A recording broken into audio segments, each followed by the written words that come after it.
Assalamualaikum warahmatullahi wabarakatuh. Saya Isat Kolbi Syaul Haq bersama dengan teman saya Muhammad Hisham Rizky. Kami dari kelas 10 MIPA 4 SMA Negeri 2 Kota Tegal. Pada kesempatan kali ini kami akan membahas dan mengulas mengenai kerajaan Kutai dan kerajaan Kalingga. Yang pertama, kita akan membahas kerajaan Kutai. Kerajaan Kutai dinyatakan sebagai kerajaan dengan pengaruh Hindu tertua di Nusantara. Bukti-bukti kerajaan tertua di Nusantara memang ada di Kalimantan. Namun hal ini tidak didukung oleh berita-berita dari Cina. Boleh jadi dikarenakan Kalimantan tidak meliputi wilayah utama jalur perdagangan antara Cina dan Hindia. Berita Cina mengenai Kalimantan Baru ditemui pada awal abad ke-7. Sementara berita tentang Jawa dan Sumatera tercatat 1 abad sebelumnya. Padahal di wilayah Kalimantan Timur dan Sulawesi Selatan ditemui arca-arca Buddha dari batu dan perunggu. Sedikit banyak menjelaskan taraf hidup dan budaya Nusantara yang sudah dipengaruhi oleh Hindia. Letak kerajaan Kutai. Kerajaan Kutai diduga oleh para ahli berada di Kalimantan Timur, di sekitar tepi Sungai Mahakam atau kurang lebih Kabupaten Kutai Kertanegara sekarang. Hal ini dibuktikan dari temuan-temuan arkeologis yang ada di sekitar situ, menandakan adanya pusat kehidupan yang diasumsikan sebagai kerajaan Kutai. Pendiri kerajaan Kutai. Pendiri dari kerajaan Kutai pada abad ke-7 Masehi di Kalimantan Timur diduga adalah Kundungga. Kundungga merupakan kakek dari Mula Warman. Dugaan ini dikarenakan bukti-bukti yang ada hanya menunjukkan silsilah keluarga raja yang hanya menyebutkan Kundungga sebagai pemimpin pertama wilayah tersebut. Raja-raja kerajaan Kutai. Yang pertama adalah Raja Kundungga. Kundungga adalah kakek dari Mula Warman dan dianggap sebagai pemimpin pertama dari wilayah kerajaan Kutai. Disinyalir pada masa ini pengaruh dari India masuk ke Nusantara pada waktu-waktu ini. Terbukti dari penggunaan nama Kundungga yang merupakan nama asli. Namun Yupa menjelaskan bahwa pendiri wangsa atau dinasti pertama kerajaan adalah Aswawarman.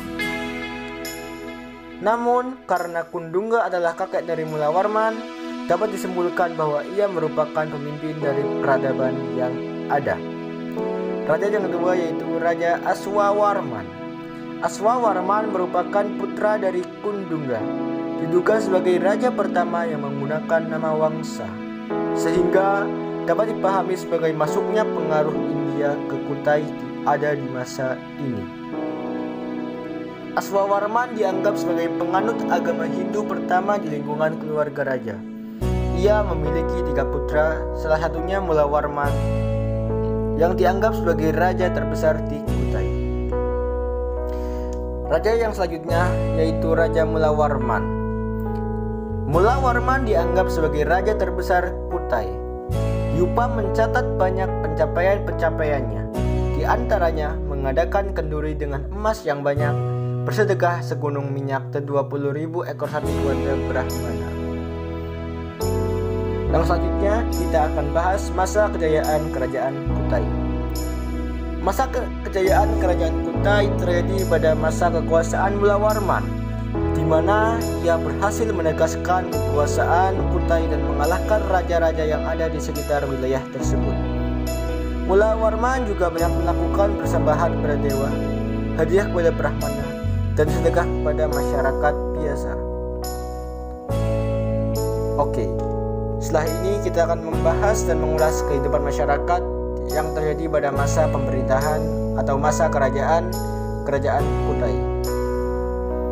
Berdasarkan temuan yang ada, Kundungga adalah seorang asli Nusantara dan mempertahankan budaya asli, sehingga tidak dianggap sebagai pendiri kerajaan Kutai.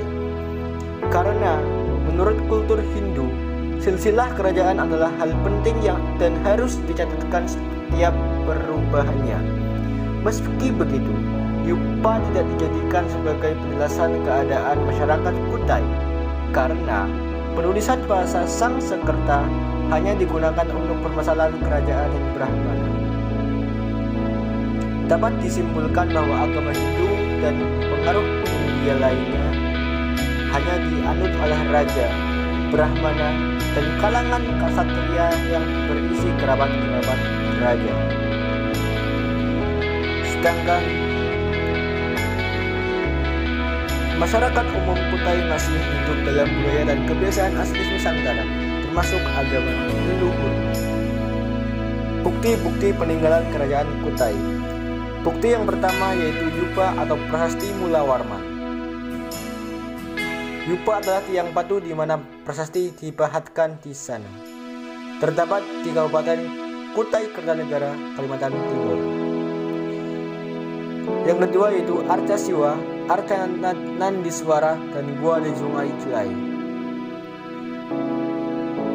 Arca Siwa dan Arca Nandiswara ditemukan di Gunung Kompeng, Kalimantan Timur. Sedangkan Sungai Cilai, tepian Langsat, Kutai Timur, ditemukan lukisan cap pada gua-gua. Gua ini diduga sebagai salah satu tempat hidup masyarakat sebelum masa Mulawarman di Kalimantan Timur. Yang terakhir kita akan bahas akhir dari kerajaan Kutai.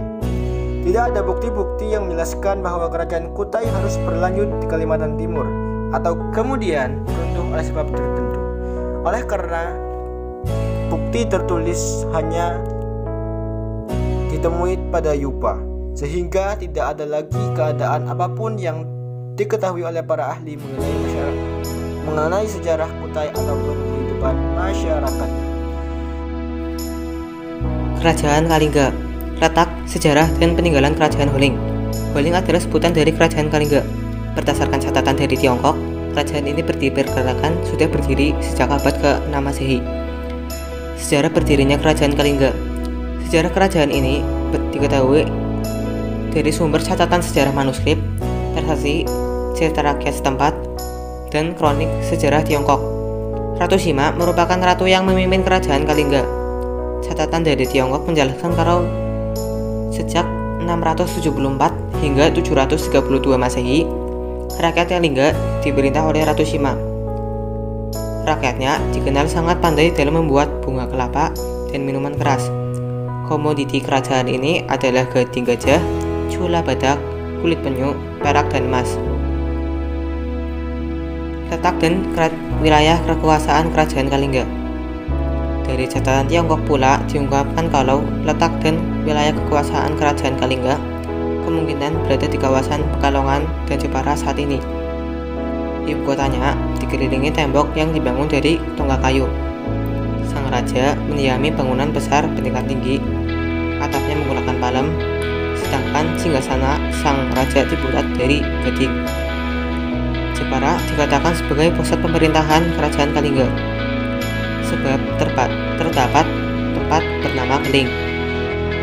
Sedangkan kawasan Pekalongan dianggap sebagai kekuasaan Kalingga karena kerajaan ini dibangun di Pekalongan yang merupakan tempat pelabuhan kuno. Bahkan nama kota ini juga terkait dengan nama Kalingga, yakni Pekalingan. Silsilah Kerajaan Kalingga. Sosok Ratu Sima terkait erat dengan Kerajaan Galuh. Parwati, putri dari Maharani Sima, menikah dengan Mandiminyak, putra mahkota dari Kerajaan Galuh. Pangeran ini pun akhirnya naik tahta sebagai raja kedua Kerajaan Galuh. Sima mempunyai cucu yang dikenal sebagai Sanaha. Cucunya ini kemudian menikah dengan Bratasena, sang raja ketiga Kerajaan Galuh. Bratasena dan Sanaha mempunyai keturunan pertama Sanjaya. Kelak Sanjaya menjadi raja Kerajaan Galuh dan Kerajaan Sunda. Dia memerintah kerajaan tersebut sejak 723 hingga 732 Masehi. Ketika Ratu Sima meninggal dunia pada 732 Masehi, Sanjaya diangkat sebagai penggantinya, sehingga dia memerintah Kerajaan Kalingga Utara. Masa kejayaan Kerajaan Kalingga. Masa kejayaan kerajaan Kalingga terjadi dikala dipimpin oleh Ratu Sima sejak 674 hingga 732 Masehi. Kejujuran dan keadilan sangat dijunjung tinggi dengan penerapan hukum yang sangat tegas seperti memotong tangan bagi siapa saja yang terbukti mencuri. Kawasan Kalingga juga dikenal sangat subur sehingga rakyatnya banyak mengandalkan pertanian sebagai mata pencahariannya, bahkan perdagangan hasil buminya sampai ke negeri Tiongkok. Masa keruntuhan Kerajaan Kalingga. Sayangnya, masa kejayaan Kerajaan Kalingga tidak berlangsung lama. Sejak Ratu Sima meninggal dunia dan tatanya dimiliki keturunannya, mulailah terjadi tanda-tanda kehancuran. Puncaknya kala terjadi serangan dari Kerajaan Sriwijaya. Jalur perniagaan direbut dan rakyat Kalingga harus mengungsi ke pedalaman Pulau Jawa. Peninggalan Kerajaan Kalingga. 1. Prasasti Tukmas. Prasasti tersebut dijumpai di Kecamatan Gerabak, Kabupaten Magelang, Provinsi Jawa Tengah. Huruf Pallawa yang berbahasa Sanskerta tertera pada prasasti tersebut. Pahatan gambar juga terlihat pada prasasti tersebut. Peninggalan ini mengungkapkan kalau terdapat sungai berair jernih di lereng Merapi. 2. Prasasti Sojomerto. Kabupaten Batang menjadi wilayah penemuan prasasti ini. Sojomerto merupakan nama dusun di mana prasasti itu ditemukan. Huruf Kawi digunakan pada peninggalan ini, tapi dengan menggunakan bahasa Melayu kuno. Karena itu, diprediksi prasasti ini dibuat pada abad 7 Masehi. Prasasti ini menerangkan keadaan keluarga dari Kerajaan Kalingga. 3. Prasasti Upit. Prasasti ini ditemukan di wilayah Desa Ngawen, Kecamatan Ngawen, Kabupaten Klaten, Jawa Tengah. Penemuan ini menjelaskan adanya kampung Upit yang dibebaskan dari pajak atau daerah perdikan. 4. Candi Angin. Kerajaan Kalingga juga meninggalkan sejumlah bangunan berupa candi. Salah satunya adalah Candi Angin. Bangunan kuno ini berada di Desa Tempur, Kecamatan Keling, Kabupaten Jepara. Penamaan candi ini karena letaknya sangat tinggi. 5. Candi Bubrah. Lokasi Candi Bubrah tidak jauh dari Candi Angin. Sebenarnya penamaan candi ini karena saat ditemukan keadaan bangunannya sudah luluh lantak. Bubrah dalam bahasa Jawa berarti hancur, lebur. Kalau dilihat dari gaya bangunan dan arsitekturnya, maka candi tersebut diprediksi dibangun pada abad ke-9 Masehi. Itulah pembahasan serta ulasan kami dalam membahas Kerajaan Kutai dan Kerajaan Kalingga pada kesempatan kali ini. Kami mohon maaf apabila ada salah kata atau kata yang kurang berkenan bagi kalian semua. Saya akhiri. Wassalamualaikum warahmatullahi wabarakatuh.